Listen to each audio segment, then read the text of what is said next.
Would you believe that if plants were unable to perform photosynthesis, life on Earth would cease to exist? Plants use the sun's energy to generate most of the world's chemical energy.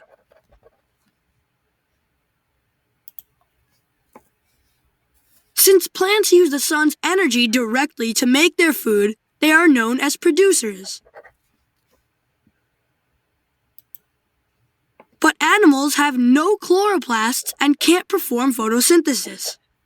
How do animals get their share of energy? By eating the producer, this caterpillar takes in the energy stored in the plant and uses it to wriggle around.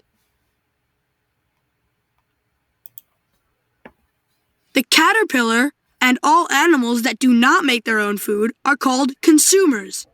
In this way, all the organisms fulfill their energy requirements.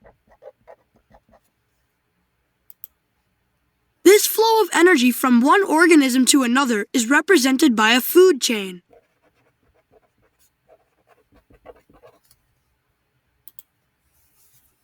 The hawk is at the top of this food chain. When the hawk dies, it still has some chemical energy stored in its body. Decomposers such as bacteria break down the hawk's body. Are decomposers producers or consumers?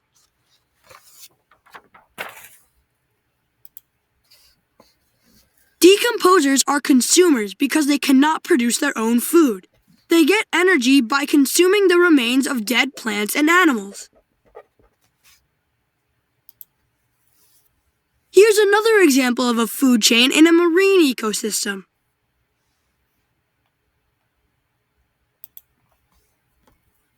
Energy in food chains is usually measured in joules.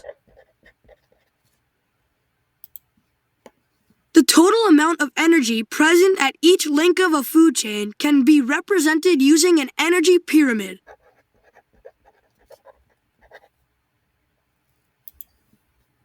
At each level of the pyramid, some energy is lost as heat or in growth or movement. Only about 10% of the energy from each level is passed on to the next. What happens to the number of organisms as we move up the energy pyramid?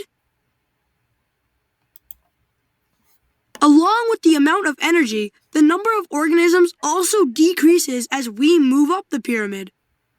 This is because it takes more organisms on lower levels to provide enough energy for the consumers at the top. In a food chain, the energy flows in only one direction, from the producer to the consumers.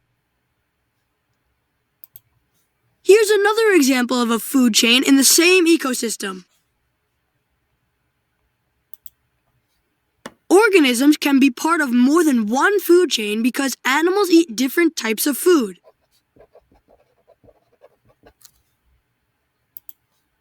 When two or more food chains interconnect, they form a food web. These arrows show the direction of energy flow.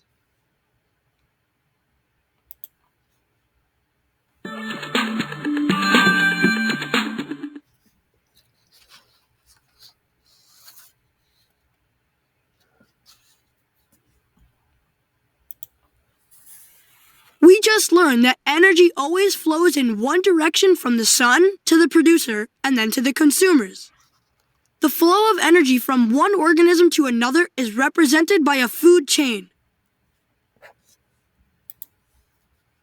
The total amount of energy present at each link of a food chain can be represented using an energy pyramid.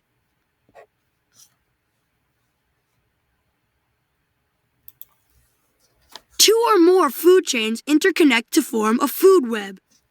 What would happen to the food web if all the owls left this ecosystem?